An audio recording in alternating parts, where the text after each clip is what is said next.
Hello, you've caught me trying to eat more healthily.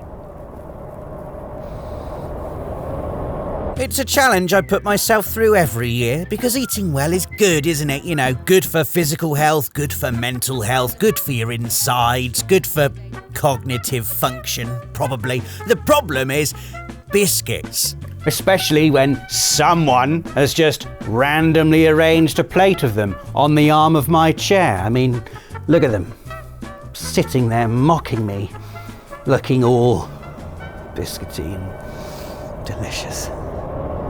Living life without biscuits is like playing Skyrim without health potions. You know, doable but requiring a level of effort and discipline I can never be bothered to muster. You'd have to be a level 90 healthy eater to swear off bourbons.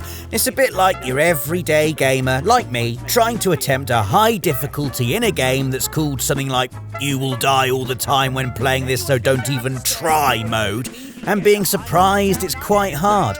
I actually thought of 7 of those while successfully resisting the temptation to eat those biscuits. No! So, here's 7 video game hard modes. Only experts can face. The last time we did this video, we started off with the original Doom's Nightmare mode. Not wanting to be outdone, the Doom 2016 reboot and Doom Eternal let you play in Ultra Nightmare mode. I mean, it's like Nightmare mode, but ultra horrible. The enemy AI is smarter and more aggressive with more accurate attacks and special abilities on tap. But if you're patient and methodical, and really, really good at the game, you should be able to manage this. The real problem is the saving system, which is to say, there isn't one. If you die, it is game over and you have to start all the way from the beginning of the level, which is pure evil. Ultra Nightmare is one of those modes that will really make you stand out among your fellow gamers. It demands a lot: lightning-fast reflexes, scalpel-like precision, and a dedication to demon killing matched only by Doom Guy himself. None of which I have, so I got Starfighter Connor to capture it for me. Are you alright, Starfighter Connor? He's fine. Video game hard mode only expert gamers can finish. Number 2 is Honor mode from Baldur's Gate 3. Along with all the usual stuff that makes hard modes hard, like stronger and more aggressive enemies and less loot, it also introduces a stricter action economy, meaning you get fewer damage multipliers during battle. But the real issue is the introduction of permadeath. This is just your standard permadeath, you know, die and everything's over forever. But there are some nasty saving restrictions as well. You get a single save file for the game that you can only load from the main menu. That save file will be overwritten every time you quit to the main menu, quit the game, the player quick saves, or the game auto saves. Basically, there is no cheating your way around this. Whatever happens, happens, whether you like it or not. Not. And there's more. If your whole party dies, the game offers you a choice. You can either end the campaign, which deletes your save file right in front of your eyes, or you can continue, which ends Honor mode and makes it custom difficulty instead, meaning that even if you do get to the end, you won't get the rewards of actually completing an Honor mode run. If this is what it means to be honourable, then consider me a proud scoundrel. The next video game hard mode only expert gamers can finish is Brutal difficulty from Uncharted: The Nathan Drake Collection. Actually, Rob, the hardest difficulty in Uncharted is crushing. Everybody knows that. Actually, fictional straw man, they added an extra difficulty level in the remasters that you can only unlock by beating crushing.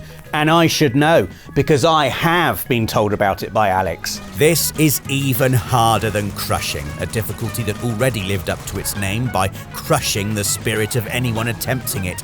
Brutal takes that platform and says, how about this? It's crushing, but you deal half as much damage, and combat tutorials are disabled, and enemies don't drop weapons when stealth killed, and any ammo pickup only gives you a sixth of what it did before. And I was thinking we make the enemies deal double damage. What about triple? What about quadruple? Oh, genius. Great. Wow. Genius. It's a feat of difficulty that creatively surpasses its predecessor in every way. Brutal in name and brutal in nature. Another mode that if you have managed to successfully beat it, then you are truly an expert gamer. It is a lot. So, once again, I am calling for the aid of Staff Writer Connor. He's still breathing. For our next entry, we have the unique scaling difficulty system of side-scrolling roguelike Dead Cells. Well, I say roguelike. I'm sure there are some of you, as I speak, bursting to correct me and let me know that it's actually a Souls-like or a Metroidvania, or, if you're especially online, a Roguevania. Well done. The important thing, though, is that it's really flipping hard. And it's hard in a uniquely cruel way. You see, Dead Cells runs what's effectively a choose-your-own difficulty scheme, not selected from a menu or intro screen like so many other games, but an organic one that's integrated into the game's world and lore, and determined by collectible items. A single loop of Dead Cells can take under an hour. You start here as the prisoner, a green ball of slime controlling this headless corpse. We're feeling good about ourselves already, thanks Dead Cells. Working your way through various areas and bosses before fighting what seems to be the final boss, the Hand of the King. Win and you are not rewarded with the end credits, however, but instead receive a boss cell. Congratulations, your prize is increased difficulty. Enemies are tougher, healing recharges more scarce. You feel more alone. It's harder to defeat the Hand of the King for a second time. When you do, you'll get another boss cell, which will make things even harder.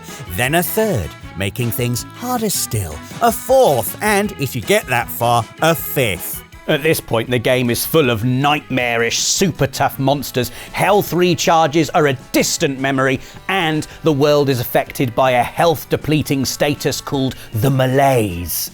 Just how hard are the escalating levels of boss cell difficulty? Well, Nathan, who platinumed Sekiro live on the channel, is stuck at 3 boss cells and describes the game as simply unplayable.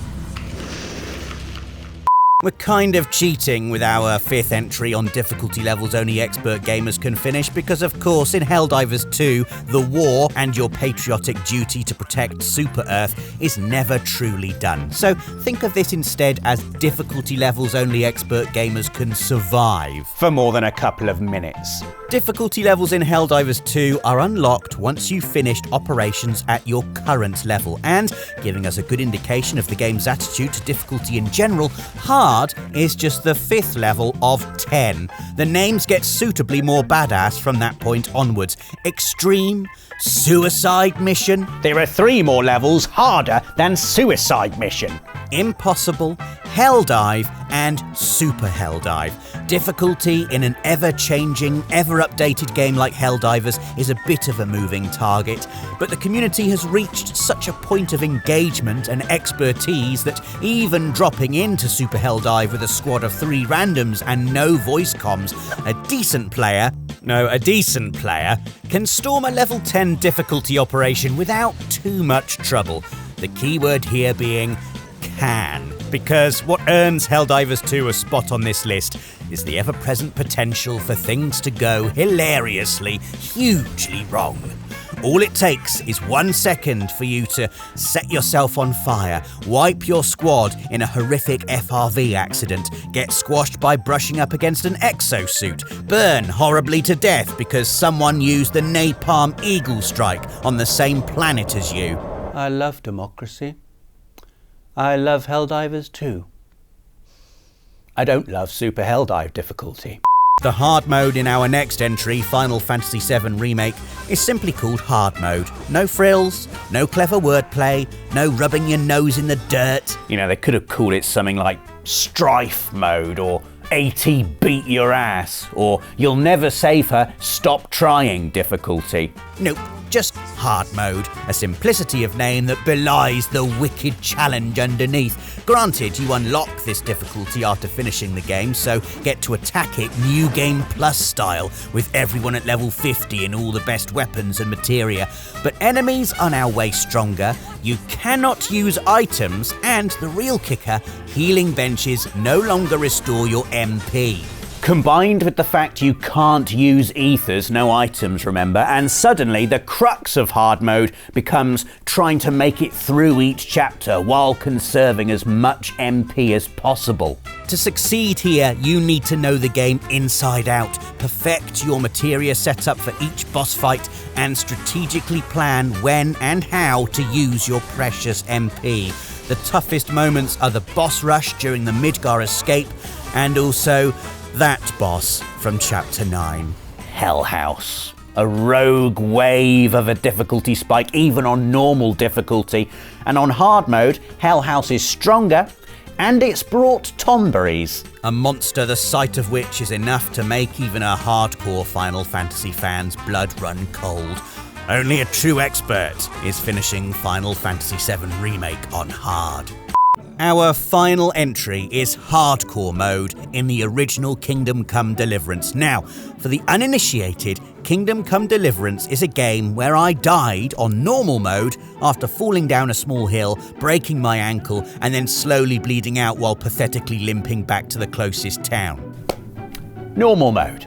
You die if you don't eat. You'll get ill if you don't sleep. NPCs will tell you where to go if you don't wash. Opt for hardcore mode, however, and you'll experience what must be close to the true difficulty of living as a peasant in Middle Ages Europe. The list of gameplay tweaks is long and dark, but it boils down to everything is more expensive, potions don't work as well, and there's no longer any handy on-screen prompts to aid you in combat. You have to use your eyes and reflexes to survive, like in real life. Also, like in real life, or at least real life in the 15th century, in hardcore mode your location is no longer marked on the world map, so you have to navigate by actually reading the map and working out where you are based on your surroundings. It's the video game equivalent of trying to drive somewhere pre-sat-nav, which, as far as I can remember, mainly involved sitting in lay-bys while my parents shouted at each other over an AA road atlas that was about 20 years out of date. The difference being that in Kingdom Come Deliverance, instead of traffic jams and wrong turnings, you've got wolves and bandits to deal with. Oh, and you're forced to select 2 permanent debuffs at the beginning of a hardcore mode playthrough, as if everything else wasn't already hard enough. Kingdom Come Deliverance is a tough nut to crack on regular difficulty. If you've done it on hardcore, then I eat my last biscuit to you. Which is the highest honour I can bestow. And that was our list of 7 video game hard modes only expert gamers can finish. If you enjoyed this video, then conquer easy mode and give us a like. Medium difficulty is leaving us a comment telling us about all the hard modes we missed. And hard mode is subscribing and clicking the notification bell to stay up to date with everything PlayStation, including another list feature like this one every Friday. Until then, I'm off for more biscuits. See you soon.